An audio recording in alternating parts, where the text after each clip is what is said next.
네, 지난 2월 6일이죠. 금융위원회가 자본시장법 내의 토큰 증권을 유통 발행을 허용하는 내용의 가이드라인을 내놓으면서 이 STO의 제도권 편입이 가시화가 되고 있습니다. 자, 업계 관계자들과 투자자들 어떤 것을 준비해야 하는지 오늘 김동환 변호사와 함께 이야기 나눠보겠습니다. 자, 일단 토큰 증권이라는 이슈가 상당히 시장을 뜨겁게 달구고 있습니다. 하지만 정확히 이게 뭔지 모르는 분들이 있을 수 있거든요. STO, 이게 뭡니까? 예, STO는 이제 약자인데요. 예. 풀어서 쓰면은 Security Token Offering, 예. 그러니까 시큐리티 토큰으로 이제 오퍼링을 한다라는 개념의 어떤 축약어고요. 예. 우리나라보다 이제 글로벌로 좀 돌아가 보면은 한 2017년, 18년부터 STO라는 용어는 사용되어 왔습니다. 예.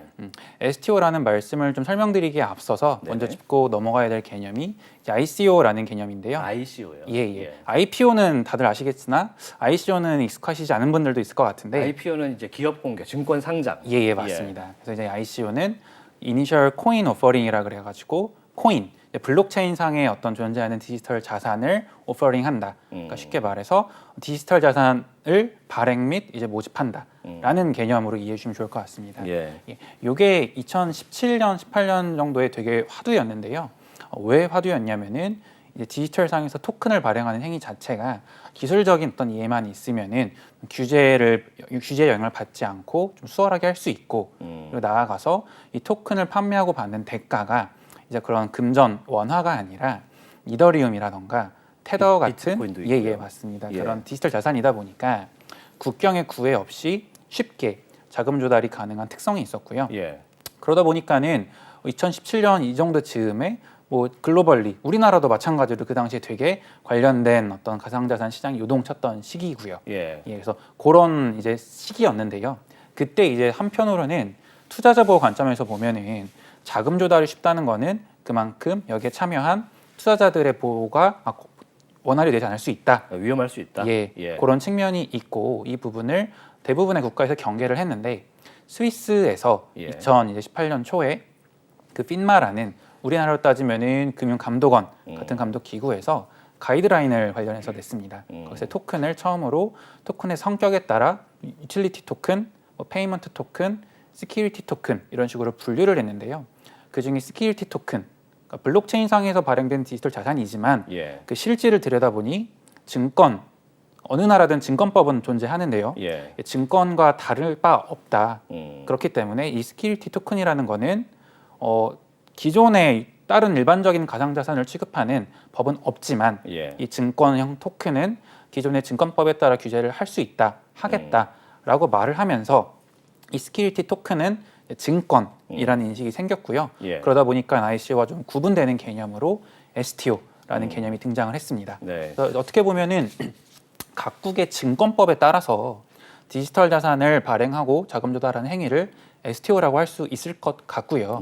우리나라 같은 경우에는 이제 그 STO가 지난달 정비 방안을 통해서 일부 제도화를 이제 시작하고 있다라고 이해하시면 좋을 것 같고, 다만 이제 유의할 점은 일반적으로 이제 생각하는 STO는 그 뭐 이더리움 같은 그 퍼블릭 블록체인 상에서의 어떤 토큰 발행, 코인 같은 것들. 맞습니다. 그런 걸 의미하는데요. 우리나라의 STO는 이제 소위 말하는 프라이빗 체인에서 이제 토큰을 발행하는 형태다 보니까 좀 쉽게 이해하시려면은 이렇게 새로운 제도다라기보다는 기존의 증권 제도에 분산원장 기술을 도입하는 제도다라는 형태로 이해하시면은 조금 더 쉬울 것 같습니다. 조금 정리가 필요할 것 같은데요. 사실 2017년도쯤에 유행했던 이제 코인을 발행하고 뭐 판매하는 그런 것들이 막힌 거에 대한 반대 형태로 증권의 형식을 가진 그런 토큰으로서의 증권을 이제 발행하고 유통하는 거에 이제 우리나라에도 도입될 가능성이 있고 그게 이제 제도화로 들어가고 있다. 그렇게 보면 되겠습니까? 조금 더 부연 설명을 드리면은 그 ICO 자체가 막혀 왔던 건 아니고요. 그러니까 사실은 우리나라에서 특정 법에 따라 금지되어 왔던 건 아니고 이제 보도 자료를 통해서 2017년부터 사실상 금지되어 되어 왔는데요. 사실상 금지. 예. 근데 이제 그렇다고 해서 우리나라에서 토큰, 그러니까 내국인, 그러니까 우리나라 국민이 토큰의 구매에 참여할 수 없다거나 그런 거는 아니고 보통 이제 해외 거래소라거나 이런 데를 통해서 뭐 우리나라 팀들도 토큰을 발행하고 자금 조달을 하고 해왔습니다. 그래서 중요한 점은 여기서 이제 모집하는 발행하는 토큰이 증권에 해당하지 않기 때문에 기존에는 이제 자본시장법의 적용을 받지 않았었던 반면에 지금 STO 같은 경우에는 증권을 전제로 하는 거기 때문에 기존에 있는 자본시장법 혹은 증권법에 편입이 돼서 제도권 내에서 조금 더 어떻게 보면 투자자 입장에서는 안전하게 자금 조달 과정에 참여할 수 있는 제도다라고 이해하시면 좋을 것 같습니다. 가상자산의 형태를 띠고 있으나 증권의 형식으로 이제 투자할 수 있는 그런 게 열린 건데, 그럼 여기서 궁금할 수 있거든요. 그럼 증권은 뭐가 다르냐? 증권이 뭔데? 이렇게 할 수가 있을 것 같아요. 네, 증권이 뭡니까? 증권은 이제 우리나라로 따지면은 이제 그 법을 이제 보면은 좀 재미가 없으실 수도 있는데요. 증권을 보면 자본시장법이라는 법에 따라서 규제를 하고 있습니다. 네, 자본시장법에서는 소위 이제 증권 및 금융투자 상품을 이용해서 발행하고 모집하고 유통하는 거에 대한 규제를 정한 법인데요. 그러다 보니까 당연히 규제에 앞서서 정의, 증권이란 무엇인가, 금융투자 상품이란 무엇인가에 관련된 내용이 들어가 있고 우리나라에서 어떤 권리가 증권에 해당하는지를 판단하기 위해서는 자본시장법을 좀 면밀히 살펴볼 필요가 있습니다. 자본시장법에서는 이제 증권의 상위 개념인 금융투자 상품에 대해서 상당히 이제 포괄적으로 이제 정의를 하고 있는데요. 이 정의 자체를 이제 뭐 읽어드리면은 증권에 관련된 정의인데, 그러니까 금융투자 상품으로서 투자자가 취득과 동시에 지급한 금전 등 외에 어떠한 명목으로든지 추가로 지급 의무를 부담하지 아니하는 것, 좀 이런 식으로 와닿지 않죠. 추상적으로 규제하고 있는데요. 근데 이제 실제로 규제적인 차원에서 좀 더 접근을 해보면은 증권을 6가지로 분류를 해서 각 그 종류에 따른 적절한 규제 체계를 마련해 오고 있습니다. 6가지 종류를 좀 설명을 드리면은 지분증권, 채무증권, 수익증권, 투자계약증권, 그 다음에 증권 예탁증권, 그리고 파생결합증권, 6가지가 있는데요. 뭐 익숙하신 증권도 되게 많으실 거예요. 또 지분증권은 뭐 주식이고요. 뭐 채무증권은 뭐 사채, 국채 이런 사채고요. 수익증권은 이제 뭐 펀드에서 발행하는 이제 증권 중에 수익증권 형태가 있는 거고요. 그런 식으로 이제 되게 좀 익숙하신데, 이 투자계약증권이라는 단어는 사실은 법조인이 아니면은 접하셨을 리가 없는 약간 개념일 겁니다. 지금 계속 문제가 이 정비 방안 그리고 계속 문제가 되어 왔던 게 이 투자계약증권이라는 것과 수익증권 중에서 이제 비금전 신탁에 기반한 수익증권, 이 2가지가 법률적으로는 조금 문제가 되어 와서 좀 모호한 성격이 있나요? 맞습니다. 그걸 통칭해서 신종증권이라고 이제 부르는데요. 그거 관련된 이제 정비 방안이라고 이해해 주시면 좋을 것 같고요. 투자계약 증권을 이제 새로운 형태로 이제 좀 판매하고 발행할 수 있게 하겠다. 그게 이제 STO 가이드라인이라고 볼 수 있는데, 이 증권이 되는 게 굉장히 유의미한 것 같습니다. 그러면 우리 당국에서는 이 증권 여부에 대한 판단 원칙 어디에 근거하고 있습니까? 이제 증권 여부 관련해서 저는 투자계약 증권 여부를 좀 한정해서 먼저 말씀을 드리면요. 투자계약 증권은 제가 아까 왜 이제 다른 분들이 접하셨을 리가 없다고 말씀을 드렸냐면은 소위 이제 우리나라에서 비정형 증권에 해당하는 것을 투자계약 증권이라고 이제 지칭을 해왔습니다. 비정형 증권이라는 건 잘 알려지지 않았거나 형태가 모호한 것들 이렇게 얘기하나요? 소위 기타 등등이죠. 기타 등등. 그 앞에 나머지 5가지에 대해서는 각각 체계를 마련해 두고 있는데, 근데 증권의 정의 자체를 설명드렸듯이 처음에 좀 추상적으로 포섭해 놨기 때문에 5가지에 해당하지 않는 증권이 존재할 수 있단 말이에요. 그것들을 그냥 투자계약 증권으로 총칭을 하기 위해서 만들어 놓은 개념이고요. 이 자본시장법이 제정될 당시부터 있던 개념인데, 그 이제 입법 당시 입법 보고서나 이런 걸 읽어보면은 이런 내용과 함께 이 투자계약 증권이라는 개념 자체를 미국의 증권법에 있는 투자계약, 인베스트먼트 컨트랙트라고 하는데요.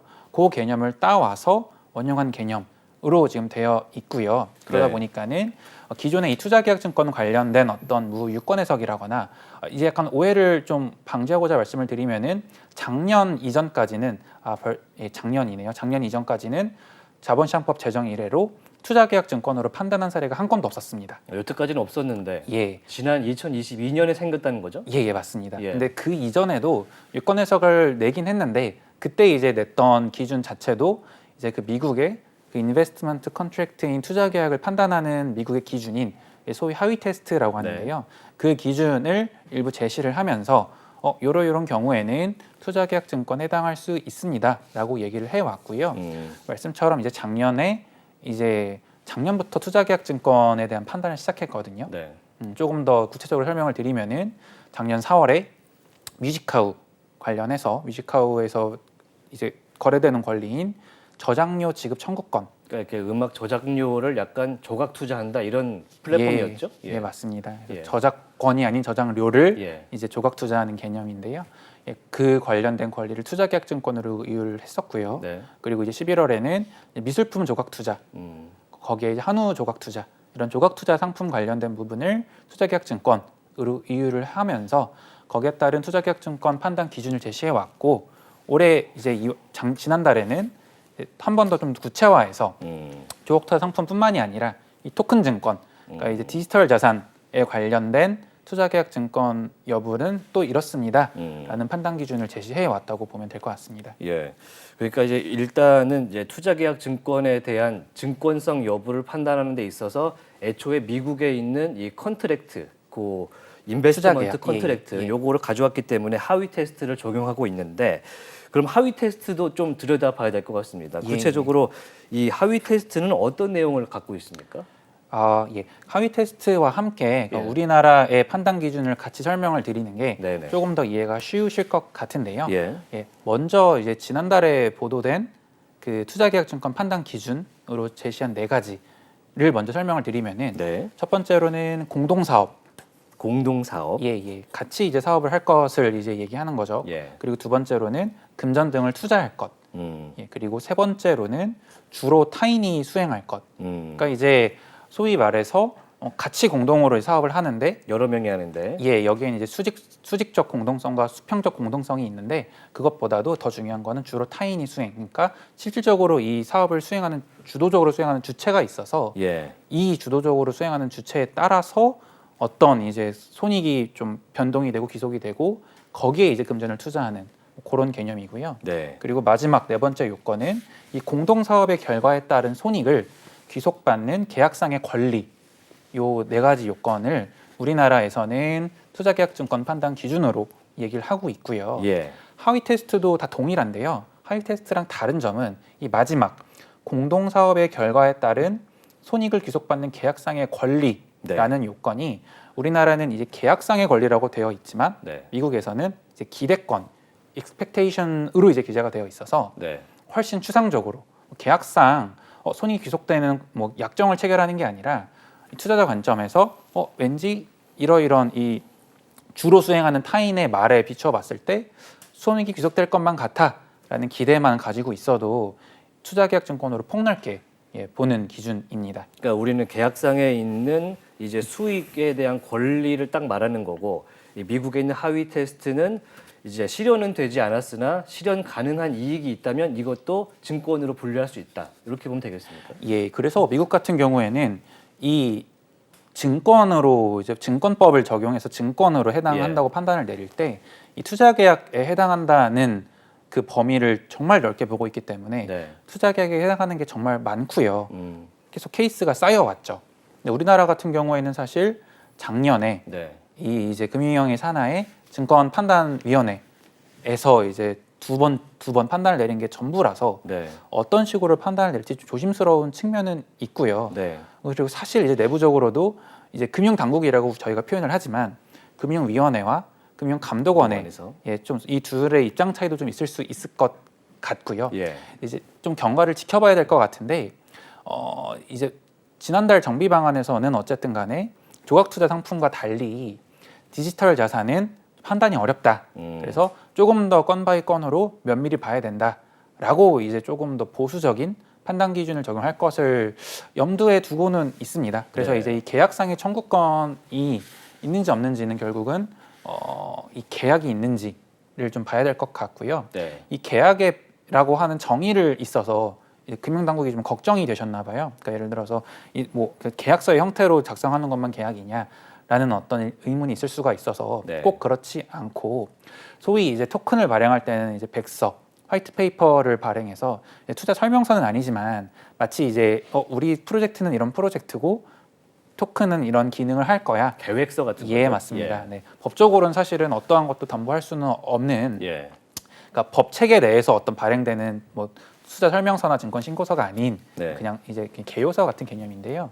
그 백서의 내용에 혹시 이런 약속하는 내용이 들어가 있는지 아니면 블록체인상의 또 장점 중에 하나는 스마트 컨트랙트라 그래가지고 계약서를 쓰지 않더라도 블록체인상에서 자동화되는 실행이 이제 보장되는 게 또 하나의 특징인데 그런 스마트 컨트랙트에서 이런 내용이 보장되어 있는지 그런 식으로 좀 포괄적으로 하나하나 면밀히 살펴보겠다라는 식의 단서는 달아놨습니다. 일단 유권 해석을 폭넓게 할 수 있도록 좀 문은 열어놓은 상태군요. 예, 유권 해석뿐만 아니라 결정 자체도 좀 폭넓게 하겠다라는 어떤 염두 그런 관점은 있는 것 같습니다. 네, 이 2월에 나왔던 이제 금융위의 가이드라인을 조금 보면서 더욱 더 자세하게 좀 얘기해 보겠습니다.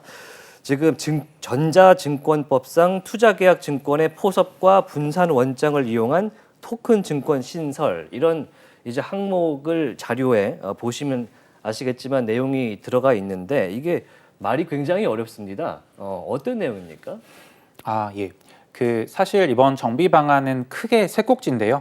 지금 여태까지 저희가 말씀 나눈 게 첫 번째 꼭지, 증권의 판단 기준이고요. 이거는 지금 당장도 적용이 되는 사안입니다. 어떤 법이 개정되거나 하는 게 아니라 이렇게 하겠다, 이미 법이 있는데 이렇게 적용하겠다라는 거기 때문에 지금도 적용이 되는 부분이고요. 그리고 저희가 이 다음에 설명드릴 부분은 법의 개정 관련된 내용입니다. 그래서 이 토큰 증권이라는 거를 우리나라의 법 체계에 녹여내겠다라고 이해하시면 좋고요. 이 증권 관련된 법이 크게 두 가지가 있습니다. 지금 말씀하신 전자증권법이라는 게 있고요. 그리고 자본시장법이 있습니다. 전자증권법이 또 익숙하지 않은 분들이 많으실 것 같은데요. 그냥 증권법은 알겠는데 전자증권법은 또 있습니까? 그래서 우리나라는 증권법이 자본시장법이고요. 전자증권법은 이제 어떤 절차를 정해놓은 법이라고 보시면 될 것 같습니다. 이번 보도 자료에서도 조금 재미있게 자본시장법을 이제 음식 관련된 법, 전자증권법을 그릇 관련된 법이라고 이제 얘기를 해서 그게 좀 적절한 비유가 될 수 있을 것 같은데요. 전자증권법은 이제 그 증권, 원래는 증권이라고 하면 실물증권이지 않습니까? 종이화된. 근데 이제 저희가 뭐 보통 주식 거래를 할 때 이 증권을 실물증권을 거래하는 게 아니라 다 이제 전자적인 방식으로 하시죠. 클릭으로만 하니까요. 어플리케이션이든 이런 걸 통해서 하시는데 결국은 다 전자적인 형태로 증권이 거래되는 거지 않습니까? 근데 이제 이 증권의 거래에는 사실 그 백단에 들어가다 보면은 결제나 청산 같은 조금 중요한 것들이 수반이 돼야 이 거래 내용이 전자적으로 다 등록이 되고 거래가 완료되는 절차가 있는데요. 일종의 서류 처리가 필요한 거죠. 맞습니다.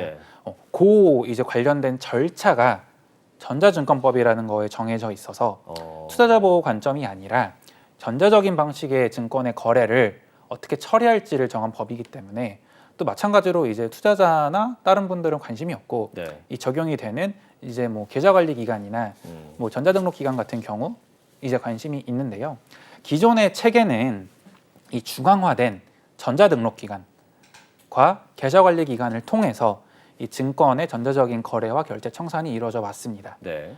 이 전자등록기관이라고 하면 예탁결제원으로 지정이 되어 있어서 예결원으로 그냥 통칭을 해도 될 것 같고요. 그리고 이 계좌관리기관은 법령상은 금융기관 등이 이제 역할을 할 수 있도록 되어 있고 실무에서는 증권사들이 주로 계좌관리기관의 역할을 수행하고 있습니다. 그래서 이제 계좌관리기관인 증권사가 각 고객 계좌들을 본인의 이제 그 계좌관리 부에 기재를 하고 이거를 이제 그 전자등록기관인 예결원에 계속 업데이트하는 방식으로 계속 부킹이 되어 왔던 거죠. 그러니까 거래를 하더라도 사실 우리는 편하지만 뒤에서는 이제 금융사와 예결원의 서류 처리가 계속 이루어지는 그런 상황인 거죠. 정확합니다. 그런 상황이었는데 토큰 증권, 분산원장 기술을 도입하는 증권을 제도화하려고 하다 보니까 중앙화되어 있는 시스템이랑 맞지 않는 부분이 있지 말입니다. 그래가지고 그러다 보니까 블록체인이니까요. 맞습니다. 그래서 이 개념을 전자증권법에 도입을 하겠다라고 이제 하는 게 주된 골자고 이 두 번째 골자는요. 그래서 그릇을 넓히겠다라고 이해하시면 좋을 것 같고 또 살펴보니 이 투자계약증권이라고 하는 것은 아까 설명드렸듯이 비정형 증권이고 요거를 유통할 것을 염두에 두고 있지 않았거든요. 그러다 보니까 이 법 체계 상으로도 사실 지금 전자증권법에서 투자계약증권을 포섭하고 있지는 않습니다. 그러니까 포함되어 있지 않다. 투자계약증권이. 예, 맞습니다. 엄밀히 말하면 전자등록 주식 등이라는 개념으로 정의가 되어 있는데 이 개념 안에 투자계약증권이 포함이 되어 있지 않고요. 근데 이제 그거를 포함시키고 그리고 이 분산원장을 이용해서 이 계좌관리기관 역할을 할 수 있도록 하겠다라는 취지라서 이제 이 발행인 계좌관리기관이라는 걸 도입하겠다라는 걸 이해하시면 좋을 것 같습니다. 네. 그러니까 이제 운영하는 과정에 있어서 기존에는 쓰여 있지 않던 이제 투자계약증권이라는 거를 명확화하고 그 다음에 이거를 이제 블록체인을 사용하기 때문에 좀 더 원활하게 돌리기 위해서 계좌관리기관이라는 걸 추가로 도입을 하겠다. 말은 어렵게 써 있지만 그런 내용인 것 같아요. 발행인 계좌관리기관이고요. 그리고 이게 그 분산원장 기술에 관련된 내용은 어떻게 하겠다는 안으로만 나와 있고 구체적으로 나와 있지는 않은데요. 이 발행인 계좌관리기관이라고 함은 사실 지금 제가 말씀드린 체계에 따르면은 이 증권을 발행하는 사람 입장에서는 이 계좌관리기관과의 항상 계약을 통해서만 이제 거래가 돼야 될 것 같은데 이 기존의 계좌관리기관을 통하지 않고 발행인이 직접 토큰 증권을 발행하는 경우에 일정한 요건을 갖추면 발행인 계좌관리기관으로서 자격을 부여해서 직접 계좌관리기관 역할을 수행할 수 있도록 하겠다. 또 이게 하나의 주요 골자입니다. 그러니까 발행하는 사람도 계좌기관 기관으로 역할을 할 수 있게 하겠다. 그 골자고. 자, 밑에 보면은 자본시장법상 이제 여러 가지 어쩌고 저쩌고 써 있는데 요것도 법 얘기가 나오기 때문에 여쭤보면 좋을 것 같아요. 자본시장법에 적용을 받는다는 거. 요것도 좀 의미가 있지 않습니까? 예, 맞습니다. 그래서 자본시장법에도 투자계약증권이라는 개념이 들어가는 있었으나 발행 관련된 규제라고 하면은 증권 신고서 제출이라거나 그런 규제만 적용이 되고 유통 관련된 규제는 적용이 되어 있지 않았는데요. 이 토큰 증권에 관련된 어떤 규제를 자본시장법상 편입하기 위한 어떤 발판을 마련하겠다라는 게 하나의 골자고요. 그게 이제 뒤에 나와 있는 장외거래중개업인가라는 개념인데요. 토큰 증권은 이제 그릇의 형태다 보니까 아까 설명드린 6가지 종류의 증권이 모두 토큰 증권에 해당할 수는 있는데 사실상 수익증권과 투자계약증권이 의미가 있는 게 토큰 증권 형태의 수익증권과 투자계약증권을 장외에서 거래할 수 있도록 하는 장외거래중개업 라이센스가 신설되는 게 하나의 중요 골자고요. 왜냐하면 아시겠지만 기존의 주식 증권을 거래하기 위해서는 장내 시장, 그러니까 우리나라에서 장내 시장이라고 하면은 한국거래소가 운영하는 시장 9시, 3시 이렇게. 예, 맞습니다. 그 내에서만 거래가 가능했는데 그 장 외에서 토큰 증권에 해당하는 수익증권과 투자계약증권을 거래하도록 하겠다. 이런 이제 내용이라서요. 어떻게 보면은 이게 좀 증권사들의 염원인 ATS랑 좀 맞닿아 있는 부분이기도 한데요. 그런 게 하나의 골자고요. 두 번째는 이 사모나 소액공모 제도도 개편하겠다. 그러니까 이제 사모 공모 요 개념이 이제 기존의 이제 자본시장법의 적용을 판단짓는 구분인데 이 사모 같은 경우에도 전문 투자자들만을 대상으로 모집하는 경우에는 사모로 보겠다. 그리고 소액 공모라는 제도가 원래 있었는데 10억 원 한도 내에서만 소액 공모 제도가 운영이 가능했으면 30억 원으로 확장하겠다. 플러스 투자자 보호 장치가 좀 강화된 형태의 소액 공모 같은 경우에는 티어 2를 만들어서 100억 원의 한도 내에서 소액 공모 제도를 운영하겠다. 이런 식의 또 하나의 골자가 있습니다. 조금 이제 말은 어렵긴 한데 이제 사모 전문 투자자들이 모여서 돈을 모집하는 것도 허용하고 그 다음에 공모 공개적으로 모집하는 것도 폭을 넓혀서 허용하도록 하겠다. 이게 이제 전체적으로 이제 압축적으로 나와 있는 가이드라인인 것 같습니다. 근데 이제 바로 이게 실행이 되는 건 아니잖아요. STO 발행 유통이라는 게 언제쯤부터 뭐 예정이 된 게 있습니까? 사실 예정된 거는 없고요. 이번 정비 방안에 의하면은 결국은 이게 법이라는 게 법률 체계가 법, 시행령, 시행규칙 이렇게 되어 있는데 법은 이제 국회 입법 과정을 통해서만 개정이 가능하고요. 밑에 이제 뭐 시행령이나 시행규칙은 이제 국회를 통하지 아니어도 개정이 가능한데 이 사항 모두 이제 법을 개정해야 되는 사안이다 보니까 전자증권법과 자본시장법의 개정안에 발의가 올해 상반기 예정이 되어 있습니다. 근데 이제 법이 발의가 되면은 또 이제 뭐 국회를 통과해서 또 이제 개정이 되면은 시행이 될 때까지 또 기간이 있고 하다 보니까 1년 정도 있어야 되니까. 예, 맞습니다. 근데 또 이제 통과가 언제 될지 모르는 부분이 있고 하다 보니까 이제 사람들마다 전문가들이 예상하는 이제 타임라인은 좀 다르기는 한데 공통적으로 내년 중순까지는 법이 시행될 가능성은 현저히 낮다라고 이제 보통 이해를 하고 있고요. 그러다 보니까는 이 두 가지 부분은 조금 텀이 있는 형태로 점진적으로 제도화해 나가겠다. 사실상 2025년은 돼야 이제 가능성이 있는 걸로 본다 이런 얘기인데 그 사업자 입장에서는 준비할 시간이 조금 생긴 것도 나쁘지는 않을 것 같아요. 그래서 법률적으로 체크해야 될 부분이 있을 것 같은데 무엇이 있을까요? 일단 가장 먼저 중요한 부분은 이 첫 번째 부분, 이 증권 여부에 대한 판단 기준은 예. 지금도 적용이 가능한 부분이다 보니까 지금 자금 조달을 이제 염두에 두고 계신 분들께서는 예. 이 기준에 적용이 되는지를 먼저 판단을 해보셔야 될 것 같습니다. 예. 조금 더 구체적으로는 이제 발행하고자 하는 어떤 토큰이나 이런 데 화체되어 있는 권리가 예. 우리나라의 증권에서 정하고 있는 투자계약 증권이나 수익증권에 해당하는지 이 여부에 대한 판단이 가장 먼저 좀 이루어져야 될 부분일 것 같습니다. 예. 그러면은 이제 수익증권이나 투자계약증권을 판단하는 건 앞서서 이제 기준은 있으나 이런 거를 판단을 받을 수 있는 곳은 어디냐 이렇게 물어볼 수도 있거든요. 판단을 받을 수 있는 곳은 현재로서는 없고요. 예. 이제 기존의 통상적인 가상자산, 그러니까 지금 가상자산 거래소에서 거래되는 가상자산 같은 경우에는 네.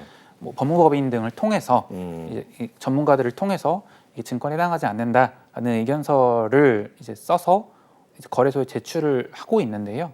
뭐 그런 검토를 받아봤다고 하더라도 뭐 100% 안전한 거는 당연히 아니고 규제기관에서 너네 증권이야라고 하면은 증권에 해당하기 때문에 결국은 뭐 조금 더 면밀하게 하나하나 뭐 전문가들이랑 상의해보는 방법밖에 없을 것 같아요. 네, 정말 상의가 필요한 부분인 것 같아요. 심도 있게. 그리고 이제 STO다 보니까 토큰이지 않습니까? 블록체인 기술을 꼭 쓴 이런 토큰이어야 됩니까? 형태적으로? 이 정비 방안 같은 경우에 토큰 예. 증권이라고 얘기를 하고 있어서 예. 이 분산원장 기술이 적용될 것을 전제로 하고 있는데요. 예. 지금 이 정비 방안이 조금 좀 광범위하게 우린 이렇게 할 거야라는 식의 어떤 출사표 같은 느낌이어가지고 예. 토큰이 항상 들어가 있는데 이 토큰이 분산원장 기술이 적용되어 있지 않더라도 자본시장법 관련된 규정은 적용이 되기 때문에 예. 꼭 그렇지 않아도 됩니다. 아까도 살펴봤듯이 뮤직하우 관련된 얘기를 잠깐 했는데 예. 뒤에서도 설명을 드리겠으나 뮤직하우 같은 경우에는 이제 비금전 신탁에 관한 수익증권 모델로 금융규제 샌드박스 지정을 받아왔거든요. 예. 근데 거기에는 블록체인 기술이 적용되어 있지 않고요. 그렇기 때문에 제도권 내에 들어가고자 한다고 해서 꼭 분산원장 기술을 도입해야 되는 것은 아니고 반대로 오히려 제가 이 투자계약증권에 해당을 하면은 지금 이 정비 방안의 적용을 받기 때문에 블록체인 기술, 그러니까 퍼블릭 블록체인 상에서 발행을 한다고 해서 규제를 회피한다거나 그럴 수 있는 것은 아닙니다. 예, 그렇군요. 그리고 이제 발행사와 이제 중개업을 원하는 회사들 이런 것들도 좀 지켜봐야 될 부분이 있는 게 이게 제가 가이드라인 관련해서 이 내용을 앞서서 한 차례 한 적이 있어서 이게 따로 뭔가를 신청하거나 자격을 갖춰야 되지 않습니까? 그런 것도 체크할 필요가 있을까요? 이게 지금 설명드렸던 장외거래 중개업 관련된 부분인데요. 예. 이 장외거래 중개업은 이제 조금 더 부연 설명을 드리면은 장외에서 투자계약증권이나 이제 수익증권, 비금전 신탁에 기반한 수익증권을 거래할 수 있도록 하는 플랫폼 사업자, 그러니까 그 중개업자를 허용해주겠다는 취지인데, 근데 이제 그 요건안을 보시면은 그 장외거래 중개업자를 라이센스를 취득하기 위한 요건들이 명시가 되어 있고요. 예. 근데 그게 소위 채권 전문 중개 회사, 그러니까 증권사죠. 그러니까 거의 증권사들이 갖추어야 하는 요건들로 기재가 되어 있어서 이제 대부분의 증권사들 같은 경우에는 분산원장 기술 정도만 갖추고 있으면 별다른 어떤 진입장벽 없이 네. 이 장외거래 중개업을 겸용 업무로 할 수 있는 반면에 관심이 있는 플랫폼 사업자라거나 핀테크사 같은 경우에는 증권사에 준하는 요건을 갖춰야 되는 측면이 있어서 예. 진입장벽이 제법 있는 상황이고요. 네. 그리고 아예 이제 본인이 토큰 증권에 대한 발행 계획이 있는데 발행을 하면 유통도 당연히 해야 되지 않습니까? 예. 근데 이제 유통을 본인이 직접 할 수 없는 상황이고, 예. 왜냐면은 일반적인 그냥 자금 조달을 하는 자가 장외거래 중개업자 라이센스 요건을 갖추는 건 상당히 요원한 일이기 때문에 네. 결국은 장외거래 중개업자가 누가 될 것인지, 누구랑 협력을 해야 되는지 부분을 지금부터 신경 쓰시는 것이 하나의 중요한 포인트일 것 같습니다. 뭐 이른바 뭐 상장 주관사 같은 느낌으로 잘 선택을 해야 되는 것 같은데. 자, 근데 이제 사실 기존에도 시장에 보면은 이제 증권형 크라우드 펀딩이다 이런 걸 통해서 투자하는 온라인 소액 투자 중개 이런 것도 좀 있었습니다. 이게 블록체인 때문에 그런 건지 STO랑 어떤 차이가 있습니까? STO랑은 다른 제도는 맞고요. 예. 공통점이라고 하면 이 자본시장법에서 마련해 두고 있는 그 증권의 발행 및 유통에 대한 좀 예외를 만들어놔서 자금 조달을 쉽게 하겠다라는 공통된 목적은 동일한 부분입니다. 예. 그래서 이제 그 온라인 소액 투자 중개, 소위 크라우드 펀딩이라는 제도 자체는 2016년에 우리나라에서 자본시장법 개정을 통해서 들어온 제도이고요. 예. 그 발행과 유통이라는 두 꼭지가 있으면 이 앞단 발행 관련된 의무들이 조금 면제되어 있는 제도라고 이해해 주시면 좋을 것 같습니다. 크라우드 펀딩 쪽이요. 예. 그래서 예. 크라우드 펀딩이 요 자료를 보시면은 증권형과 후원형으로 나뉘기는 하는데요. 예. 후원형은 이제 자본시장법에서 규제하고 있는 대상은 아니고 증권형 크라우드 펀딩이 자본시장법의 규제 대상인데요. 예.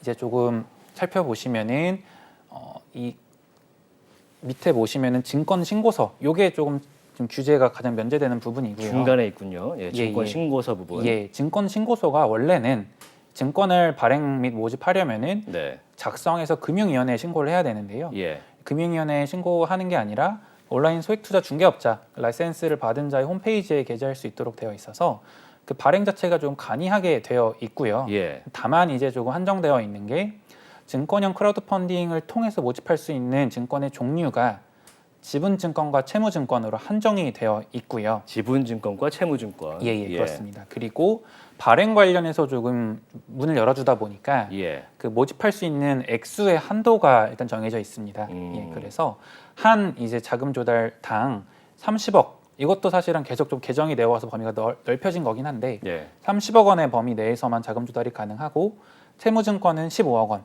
이런 식으로 좀 자금 조달 한도가 제한이 되어 있습니다. 네. 예, 또 하나의 규제는 이제 개인 투자 한도 관련된 규제도 있는데요. 네. 투자자 보호 명목으로 개인이 자유롭게 한도 없이 투자할 수 있는 게 아니고요. 1년에 이제 1,000만 원 그리고 소득 적격을 인정한 소득 적격 투자자 같은 경우에는 2,000만 원으로 좀 투자 금액이 제한되어 있고 그런 식으로 이제 개인 투자 한도와 모집 한도 이런 식의 규제가 있는 형태로 앞단에 발행 관련된 규제가 완화되어 있는 게 증권형 크라우드 펀딩으로 보시면 좋을 것 같고요. 예. 예, 그리고 저희가 지금 논의하고 있는 토큰 증권 관련해서 이제 개정이 되면은 요 대상물 같은 경우에는 소위 신종 증권이라고 말하는 수익 증권과 투자 계약 증권 요 두 개로 이제 한정이 될 것이고요. 예. 예, 그리고 이 중개 기관이 이제 온라인 소액 투자 중개업자가 아닌 장외거래 중개업자를 통해서 이제 되고 있는 거고 이게 발행 유통이라고 말씀을 드렸는데 발행 쪽에 관련된 규제를 완화해 주는 게 아니라 유통 관련된 규제를 완화해 주겠다라는 취지라서요. 이 장외거래 중개업자를 통해서 이 수익증권이나 투자계약증권을 거래할 수 있도록 예. 하는 방식, 다자간 상대매매 방식으로 한정되어 있기는 한데요. 네, 그런 이제 형태라서 이 증권 신고서 제출 의무 자체가 면제되어 있지는 않습니다. 발행 관련된 규제가 면제되어 있지는 않고 다만 토큰 증권 같은 경우에는 3호는 존재하지 않거든요. 네. 왜냐하면은 이 정비 방안에서 토큰 증권의 위험성 때문에 설령 3호에 해당한다고 하더라도 공모로 간주한다라는 식의 워딩은 있는데 공모라도 소액 공모 제도를 이용하면은 증권 신고서 일부 제출 의무가 면제되는 측면이 있을 수 있을 것 같고요. 예. 다만 모집 한도 자체는 아직 미정이라서 뭐 그 상한은 뚫려 있는 좀 제도이고요. 예. 그리고 개인 투자 한도 같은 경우에도 이제 저 금액 자체가 지금 픽스된 금액은 아니고요. 정비 방안의 금액 관련된 부분이 이제 명시되어 있지는 않은데 네. 뒤에서 살펴볼 혁신금융 서비스 지정 사례들을 보면은 예. 수익증권 같은 경우에는 연간 투자 한도가 일반 투자자는 2,000만 원 그리고 소득 적격 인정한 투자 같은 경우에는 4,000만 원 정도로 지금 한정이 되어 있어서 그 기준을 따르지 않을까 예상을 하고 있고 투자계약증권은 그 절반인 1,000만 원, 2,000만 원 정도로 개인 투자 한도가 한정되지 않을까라고 생각을 하고 있습니다. 네. 일단 토큰 증권 가이드라인에 나온 내용을 보고 크라우드 펀딩을 같이 보니까 크라우드 펀딩 증권형 요거를 참고를 좀 했다 이런 생각이 들고요. 예. 그리고 토큰 증권은 일단 토큰 발행보다는 유통 시장을 키우는 데 목적이 있다. 이게 또 눈에 띄는 것 같습니다. 이제 개정된 법령이 시행되는 것도 좀 기다려봐야 된다 이렇게 말씀을 주셨는데 그 전까지는 이제 STO 같은 것의 거래 어떻게 해야 됩니까? 어떻게 보면은 가장 현실적이고 중요한 얘기일 수 있는데요. 좀 결론만 말씀드리면은 기존에 운영하던 혁신금융 서비스라는 트랙 안에서 계속 테스트를 하게 됩니다. 혁신금융 서비스. 예, 맞습니다.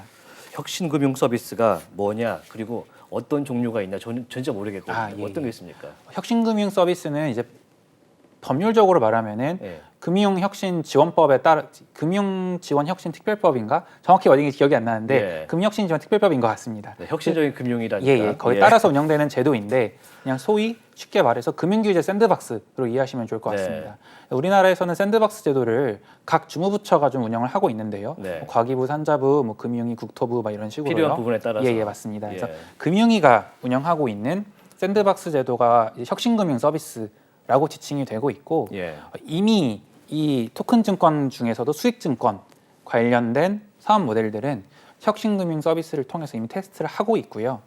샌드박스 제도가 이제 소위 말하는 모래사장 직역하면 그렇기 때문에 규제가 있는 부분들을 일부 완화해서 테스트베드로 삼아서 테스트를 해보고 문제가 없으면 거기에 따른 개정을 하겠다라는 제도이기 때문에 개정안이 아직 나와 있는 것도 아니라서 혁신금융 서비스를 통해서 조금 하나하나 테스트해 보면서 입법을 어떻게 할지 좀 보겠다라는 의미로 정부는 말을 하고 있고요. 일단 테스트베드는 마련이 된 상태 안에서 테스트를 하면서 이제 법 개정을 기다리는 그런 상황이군요. 반면에 사업자 입장에서는 혁신금융 서비스라는 게 결국은 설명드렸듯이 법에서 허용되지 않는 부분의 일부를 예외로 면제해 주면서 사업을 하게 하는 제도다 보니까 어떻게 보면은 퍼스트 무버처럼 우리나라 시장에서 이런 사업 모델로 혁신금융 서비스로 처음 지정을 받으면 이 사업은 그 사업자만 할 수 있는 사업이거든요.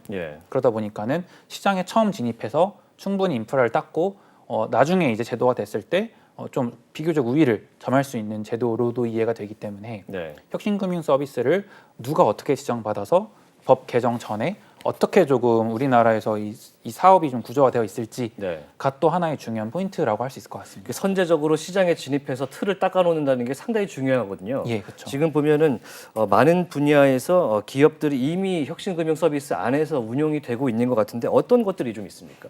혁신금융 서비스는 여태까지 한 200건이 넘게 지정이 되어 왔는데 저희 오늘 이제 얘기한 것 관련이 있는 부분들은 이 장표에 나와 있는 한 5가지 정도로 보시면 될 것 같습니다. 그래서 살펴보시면은 대부분의 경우에는 이제 부동산 관련된 수익 증권을 이제 조각 투자 형태로 판매하고 거래할 수 있는 플랫폼이고요. 그리고 뮤직하우 같은 경우에는 설명드렸듯이 저작료 지급 청구권을 이제 조각 투자하는 이제 모델인데 이게 투자계약증권으로 판단받고 나서 수익증권으로 모델을 변경해서 혁신금융 서비스를 지정받은 사례이고요. 그리고 작년 12월에는 부동산이나 저작료 지급 청구권뿐만이 아니라 상업용 부동산을 담보로 하는 채무, 그러니까 담보 채권까지도 쪼개서 팔겠다. 금전 채권도 쪼개서 팔겠다라는 식으로 점점 그 범위를 확대하고 있습니다. 지금 이제 자료를 보면 사실 부동산이 대부분인 것 같긴 하거든요. 실제로도 STO 사업을 노리는 회사들이 부동산 사업자 혹은 금융 사업자 어느 쪽이 좀 많습니까? 여태까지는 부동산 관련된 사업자가 많았고요. 그 이유는 정부에서도 부동산 자체는 되게 중요한 물건이고 투자 수단이지만 예를 들어 상업용 부동산 같은 좀 금액대가 나가는 부동산은 일반인들이 투자를 할 수 없는 금액대이기 때문에 이 혁신금융 서비스를 지정할 실익이 있다고 판단을 해왔기 때문인데요. 이에 반해서 이제 미술품 조각 투자 같은 사업 모델 같은 경우에는 수익증권의 이 사업 형태를 띠는 혁신금융 서비스 지정을 받아주지 않았고요. 투자계약증권에 해당해라고 식으로 끝났는데 지금 이 정비 방안이 나온 이후에는 사실은 수익증권뿐만이 아니라 투자계약증권도 거래할 수 있도록 해주겠다라는 정비 방안이기 때문에 정말 이 미술품 조각 투자뿐만이 아니라 훨씬 더 다양한 형태의 신종 증권들이 구상이 가능할 것 같고 그것들이 어디까지 이제 금융위원회에서 혁신금융 서비스로 테스트를 해줄 건가가 조금 향후에 우리나라 규제가 이 장외거래 중개업자가 취급하게 되는 신종 증권들이 어느 범위까지 한정이 될 것인지를 좀 미리 볼 수 있는 하나의 포인트는 될 것 같습니다. 예전에 한때 유행했던 게 이제 수익형 부동산이라 그래서 이제 투자를 하면은 월세를 나눠받겠다 뭐 이런 것들도 있었는데 이렇게 새로운 형태로 신종 투자 형태로 나오게 되겠다 보니까 부동산 업체들이 많이 뛰어들 것 같습니다. 이제 원론적인 얘기도 한번 물어봐야 될 것 같아요. 사실 이 STO를 발행하고 유통을 하는 데 있어서 이 블록체인 기술을 쓰는 것 자체, 이 여부가 상당히 중요하다고 하는데 이게 중요한 이유가 왜일까요? 사실 되게 좀 근본적이고 어려운 질문인 것 예. 같은데요. 이 블록체인 기술 자체가 되게 사람들이 집중하는 이유 중에 하나는 그 여러 가지 특성 중에서 무경계성이라거나 무신뢰성이라는 특징입니다. 무신뢰성이라고 하면 이 중앙화된 어떤 제3자를 통하지 아니하고도 서로 신뢰할 수 없는 상태에서 거래가 가능한 그런 구조이기 때문에 신뢰할 수 없다는 게 아니고 신뢰할 필요가 없다는 거죠. 예, 맞습니다. 예. 엄밀히 말하면 신뢰할 필요가 없는 표현이 예. 맞겠네요. 신뢰하지 않아도 나는 안전한 거래가 가능해라는 게 하나의 특징이고, 두 번째는 국경 간의 제한 없이 어떤 보더리스한 형태로 거래가 가능해라는 게 특징인데, 서두에서도 말씀드렸듯이 우리나라에서 도입하고 있는 이 토큰 증권은 프라이빗 체인에 한정되다 보니까 이런 특성들이 조금 사라지는 게 아니냐는 우려가 정말 많은 상황이고요. 한편으로는 다만 이제 금융 당국 입장에서는 첫 술에 배부를 수 없듯이 처음부터 해외에서 지금 하고 있는 퍼블릭 블록체인 상에서의 STO를 허용해 주는 게 기존의 규제 체계와 맞지 않는 부분이 있어서 일단 프라이빗 체인부터 좀 하겠다라는 입장이라서 그 균형을 어떻게 맞추냐에 따라서 이 분산원장 기술이 얼마나 좀 효율적으로 사용될 수 있을까라는 부분이 조금 증명이 될 것 같고요. 그런 걸 떠나서라도 이제 프라이빗 체인 자체도 이 속도 자체는 좀 좋은 편으로 알려져 있어서, 그러니까 이 트랜잭션을 처리하는 속도 자체가 좋은 걸로 알려져 있어서 그런 부분에 있어서는 조금 이제 비용적인 측면에 감소는 있을 것 같습니다. 네. 여기서 궁금한 게 하나 생겼는데 사실 토큰 증권으로 발행을 하고 유통을 시키다가 이제 사업이 잘 됐습니다. 그래서 내가 코스닥이나 코스피에 상장을 좀 하고 싶다. 그럼 토큰 단어를 빼야 되지 않습니까? 이럴 때는 어떻게 해야 되는 겁니까?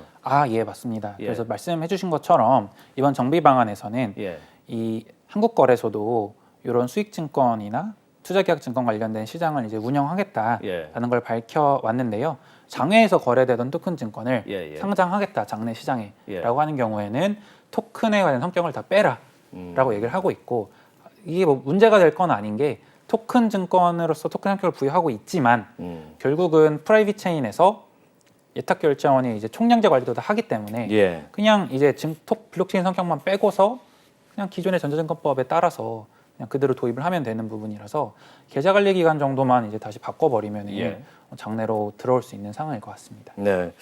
자, 이제 STO가 이제 시장에서 어떻게 발행이 되고 유통이 될지가 상당히 주목이 되고 있는데 앞으로 이제 법 개정 과정에서 우리가 좀 살펴봐야 될 것, 좀 아쉬움이 있다면 이걸 좀 했으면 좋겠다 이런 부분이 있을까요?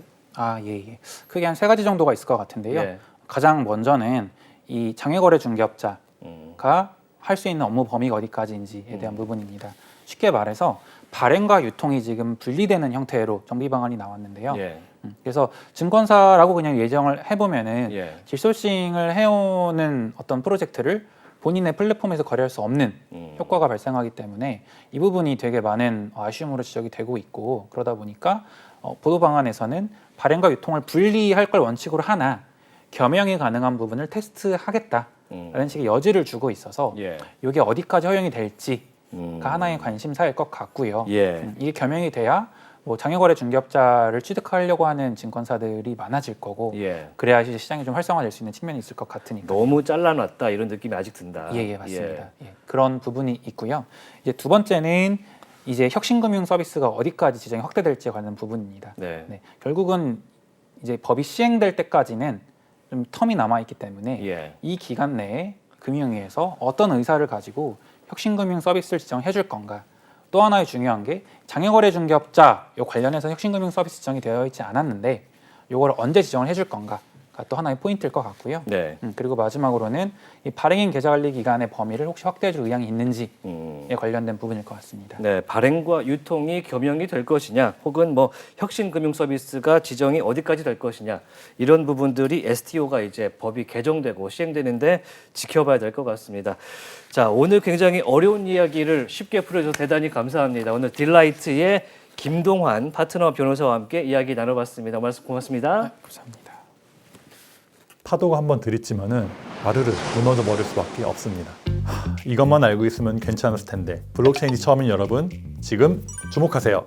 비트코인을 필두로 해서 블록체인 기술을 활용한 가상화폐 시장이 어마어마하게 커지고 있습니다. 개인이나 기업들은 가상화폐를 신규로 발행하기도 하고 전 세계로 유통하기도 하면서 새로운 경제 논리를 만들어내고 있습니다. 블록체인 분야에 오래 활동하면서 초보자들이 어려움을 겪는 모습을 참 많이 봤습니다. 얼마 전 있었던 FTX 사태처럼 거래소를 과신해서 거래소에 많은 돈을 넣어두었다가 큰 피해를 보신 경우도 봤습니다. 코인을 잘못 전송해서 금전적 피해를 보신 경우도 있었고요. 거래소에서 입출금을 할 때 네트워크 선택을 잘못하셔가지고 힘들게 복구하신 경우도 종종 봤습니다. 또 어떤 경우에는 지갑 보안을 잘 모르셔가지고 해킹 또는 피싱을 당해가지고 큰 금전적 피해를 보신 경우도 많이 봤습니다. 그래서 이 강의에서는 이러한 일들을 피하고 이겨내기 위한 기본기를 가르쳐 드립니다. 여러분, 강의를 볼 시간이 없으시다고요? 하루에 1시간씩 딱 일주일만 투자하십시오. 블록체인의 정확한 개념을 머릿속에 그려낼 수 있을 겁니다. 초보자들을 위해서 기초와 실전을 융합해서 구성했습니다.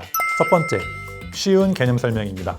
지갑 만들기, 전송, 들어는 봤지만 알기 어려운 이런 내용들을 개념부터 차근차근 설명해 드립니다. 두 번째로 용어 정리입니다. 하드포크, 스테이블코인, 어렵던 느낌이 든 용어들을 제가 또 쉽게 정리해 드렸습니다. 세 번째, 실전 적용입니다. 기초적이지만 막상 닥치면은 초보자들은 당황할 수밖에 없는 그런 문제들 있죠. 스스로 분석하고 해결할 수 있는 능력을 길러드립니다. 블록체인과 친해지는 가장 쉬운 지름길, 제가 안내해 드리겠습니다.